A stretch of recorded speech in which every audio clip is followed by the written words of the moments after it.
President William Ruto is currently making very suspicious movement in Kenya. As we speak, yesterday marked the 6th time that Ruto has gone to Homa Bay in the calendar year 2025 alone. Very strange, right? Just check out this tweet from Ruto, and I quote, "We are investing in the economic empowerment of our women to realize their full potential and to drive our country's sustainable development. At the State Lodge, Homa Bay, with grassroots women leaders from Siaya, Homa Bay, Migori, and Kisumu counties." And here are the images. Here you can see him dancing on stage with some of the ladies.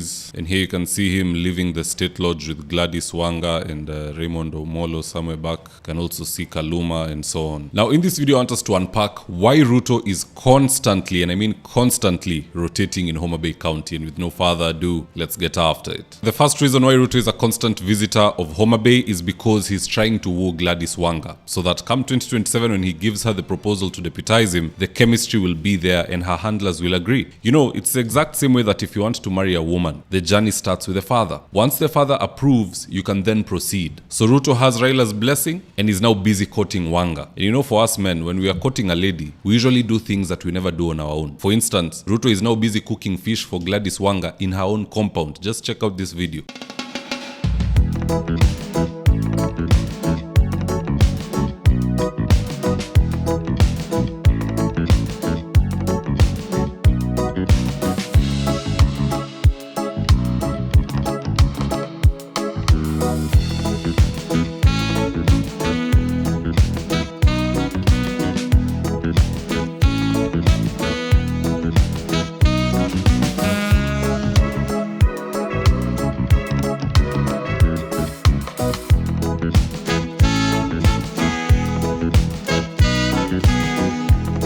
Again, he's the eligible bachelor serving his shories hot fish.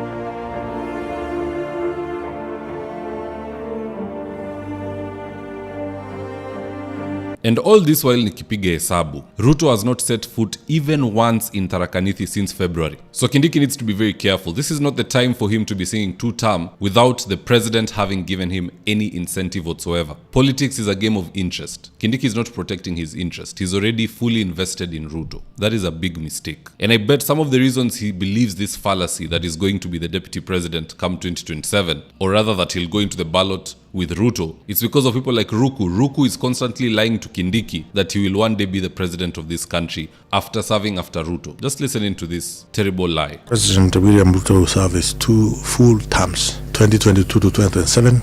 Then after that, Professor Kindiki will take over 2032 to 2020. If Kindiki wants to be president, let alone president, that's a very distant conversation. If he wants to be deputy president after 2027, he needs to partially sever ties with Ruto. Give the president something to work for. Show him that there are numbers he is going to lose out on if he doesn't maintain you. But don't just fully commit. Do what Raila is doing. Raila entered this broad-based government, but he kept Edwin Sifuna out there giving the president hell. To the point the other day, the president has agreed to do the 10-point agenda they signed. He has agreed to compensate the victims. He has basically given them what they wanted. Then they entered the ship. You don't just enter the ship and you go empty-handed. Woe unto Kindiki, Gladys Wanga atakuonyesha vumbi. Now the second reason why Ruto is camping in Homa Bay and Luo Nyanza in general is because he understands full well that for all domino chips to fall graciously, he must start with the most important piece of all, which is the small one. In this case, the small piece is Homa Bay. If Homa Bay falls, so too will Kisumu, Migori, Bungoma, half of Trans Nzoia, and possibly Vihiga, because historically, those regions have always voted together. And let me shock you even further. Today in the opposition ranks, there is no serious Luo to help counter that wave. Can you believe it? Not even one. If I were to ask you who is the prominent Luo in opposition politics, who is there at least as a stopgap measure to counter the wave of Raila and Ruto, there is nobody. So Gachagua and company need to do something about this. The power of cousins is great, but it should not be assumed that in the long run it will be enough. Let them fight for each and every space of this country, including Homa Bay, where Ruto is having a field day and is going unopposed. exposed. Anywho, that's just my take. Let's see what Kenyans on X have to say about this, and I quote. TMG said, "A year ago you were calling Luos watu wa kurusha mawe. We know you and your darkness." KOXED said, "You loot billions and give peanuts to gullible Kenyans in the name of empowerment. Shame." Kariuki Njuguna said, "No, you are bribing women because they are the easiest to con politically." Uncle Dan said, "Grandiose projects are avenue for looting. This will never generate revenue." Mayor has said, "Kumi bila break."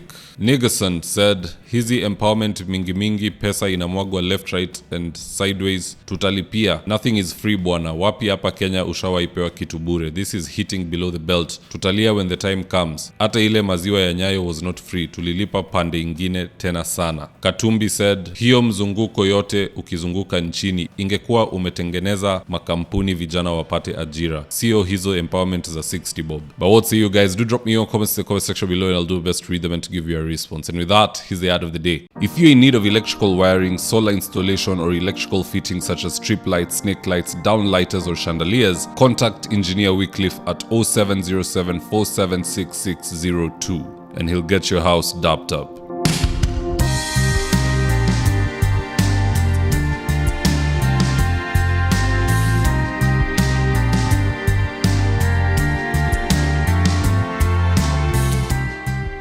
Now, if you're here for the first time, please go on and hit the subscribe button. If you're watching for a different platform, just head on over to YouTube, search for David Wafula. Hit the subscribe button. You're going to be getting a ton of content of this nature. If politics is something you're passionate about, this is definitely the one channel that you really, really need to subscribe to.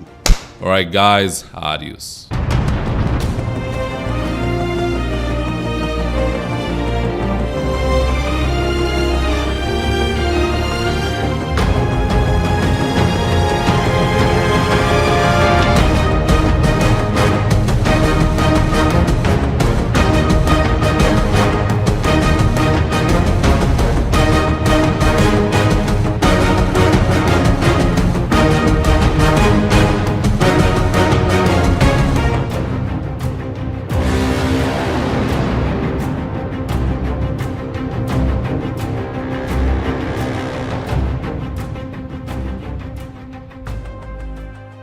Thank you for choosing David Wafula as your primary news platform.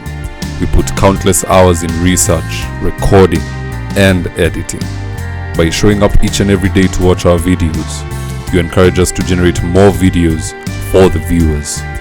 We are on a mission to inform, educate, and build a better tomorrow. To our thousands of followers in a world full of presidents, kings, and queens, you are the real gem.